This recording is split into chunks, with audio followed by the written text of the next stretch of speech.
Hey, what's up guys? Sermo11 here, and today I'll be doing a discussion over Naruto. This will be a quick discussion going over Naruto's rushed ending, what I think could have been done better within that rush time, and yeah.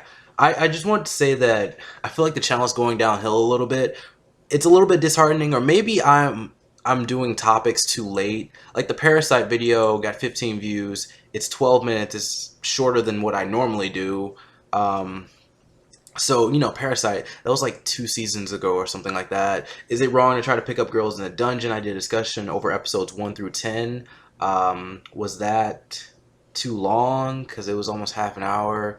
The Naruto reviews are doing all right. I would say those have the highest view count, but the views kind of just stopped. They just kind of started dropping around the Kuroko's basketball and the Naruto, and then going into the Splatoon. And I don't know like what you guys want or something like that, but if you have any like topics or anything you want me to talk about, anything you want me to improve on, just leave it in the comments, send me a message or something like that, and I will try to fix it because I don't know, I would like the views to go up. I would like to actually get more feedback rather than just likes or dislikes or anything like that. So yeah. Anyways, moving on to today's topic, Naruto's rushed ending. So I didn't have that many problems with Naruto until the war. That was also when I started reading it online. I've been watching Naruto. I started watching Naruto on Toonami, and then actually started watching Naruto Shippuden online after I found it, and then I kind of got into the manga like a few years later. It was either when I got into high school or maybe middle school. I think it was like freshman year in high school. Anyways, the war is an extremely long arc, but the ending of the war was rushed. And I don't know if this was confirmed or not, but some say it was rushed so that Kishimoto could end it on chapter 700. I don't know. There was something like some symbolism with the number 7 in Naruto. I think it's like Naruto's birthday or something like that.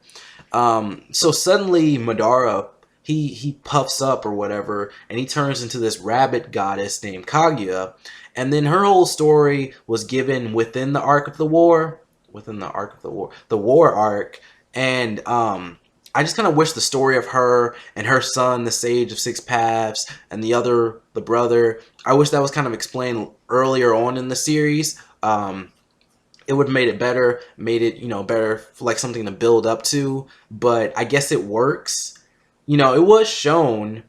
I guess it works for. I guess it works for when it was shown, but for her to be the next villain, I don't know if that was the best move for Kishimoto to do. And then the arc just kind of felt like a never-ending mix of things. I've stated this in my reviews multiple times. I think the arc would have been better if Kaguya had been like in a different location or something, because mind you, all of this still kind of goes on within the war. Even if they go to another dimension in a way, or like her dimension, it's still in a blank area. It could have been like a longer arc, and I'm going to be talking about that because of what was in that dimension. I think the arc could have been a little bit longer. So yeah, I definitely think Kaguya should have been introduced early in the series. The story of chakra, I guess Madara was the only one that knew it, though. I should have investigated that more, but I wish there was a way of having the story like been told early in the series, but I don't think that's possible because that might have to do with Madara because he was the one who told the story. But yeah, anyways. Ooh, Facebook message. Kaguya is introduced as a villain who barely speaks, and then she thought all the chakra belonged to her because it originated with her because she ate the fruit, and you have all that stuff. And she's just not as personalized as the other villains in the series. And that is why I had a problem with her being introduced and used within the same arc. We don't know much about this character, and it's just not good enough. Her jutsu was to change dimensions, and then she somehow lost the fight when she could change dimensions, and she had an acid dimension. And my Luffy the Dragon Slayer, he kind of talks about that a lot. He's like, you have the acid dimension, just teleport there, have them fall in or something like that. I could say that she's really old and she knows nothing of the modern jutsus, but her jutsu is literally dimensions. No one else can do that except Obito and Kakashi, and that's different. maybe she should have had a plan to have Black Zetsu learn some jutsus to teach her if anything comes up, if there was a possible problem or anything that someone might be strong or close to her or something like that. And this is one of the times where I want to tell the animators to add as much filler as they want for this character, or get Kishimoto to write more for this character for the anime. Filler, while it's not canon normally, well, when they use the term filler, they mean like obviously the author's not involved or the author's not as involved. So maybe have him write like a few episodes or something with Kaguya, or like do a flashback on Kaguya and her as a child. That's so weird though. There's like a flashback for every character in Naruto when they're kids. Don't do that. Don't do that. And it just adds more to the characters or the aspects of the story that Kishimoto didn't originally cover. So we have things like Ren and the second Chunin exams, which are covered more in the anime, and whether you like them or not is up to you, but they add more fluff to the story. I personally did like the stuff with Ren. I don't really like how they've added so many flashbacks to the team, Team Kakashi. That wasn't really, or not Team Kakashi, Team Minato. That wasn't really good. I didn't like that. Like they added a flashback last week, didn't they? Pointless. So there's a castle in the background of all of Kaguya's dimensions, and this is never explained. And she says something about making an army.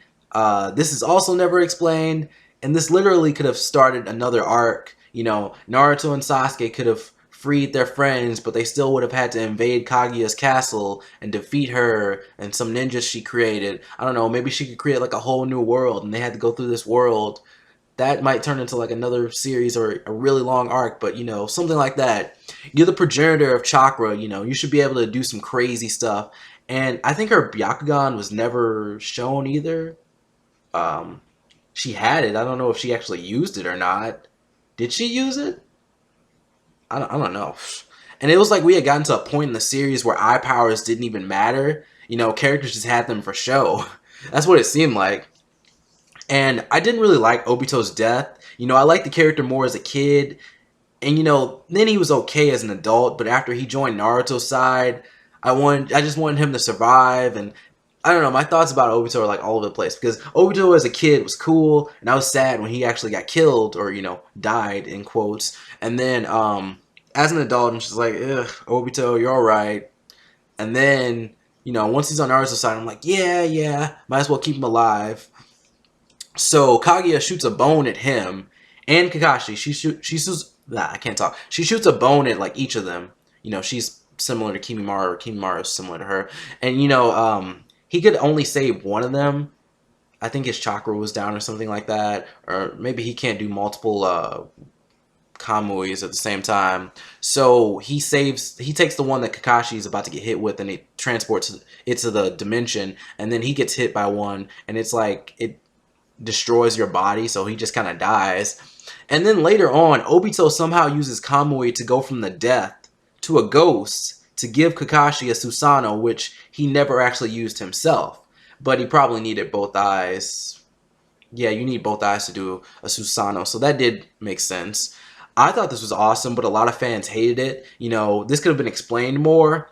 And I don't mind if it's explained via interview later on or something like that. Like, why was Kakashi able to use the Susanoo? How did Obito return from purgatory or death or wherever he was? I don't think the Susanoo thing is too far-fetched. It's just the fact that Obito never used it. That was the strange part to me. Alright, so this brings me to my final topic, which is chapters 699 and 700. 699 was cool, with having a conclusion from Sasuke's perspective and him starting to show interest in Sakura. But, ooh, I got a notification. But then there's a jump between chapter 699 and 700, and it's 10 years or more. I can't find it exactly. But basically everyone's grown up and they have kids, but I'd like some explanations to some of the relationships, or at least maybe a joke chapter or something like that. Ino and Sai is somewhat okay. Most of the Naruto material I've seen is from the anime, but she does say he's like Sasuke early on in Naruto Shippuden. But Choji and Karui, that came out of nowhere. How did they meet and why?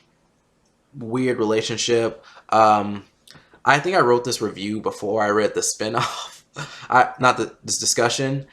We actually did find out why Sasuke left the village in the spinoff series, so or part 3 of Naruto.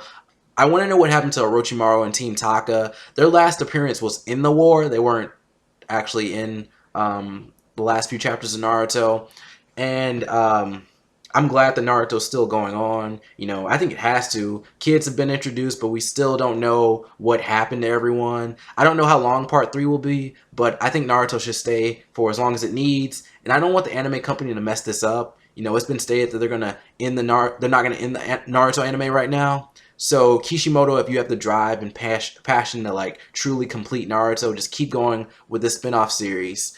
And it'll be hard since Naruto and Sasuke are basically gods at this point, but try your best.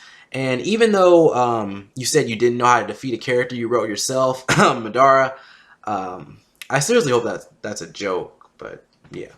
Anyways, guys, what are your thoughts? Is Naruto perfect the way it is, or should it keep going? Are you one of those people who's like, yeah, I've read Naruto part 1 and part 2, part 3 doesn't count?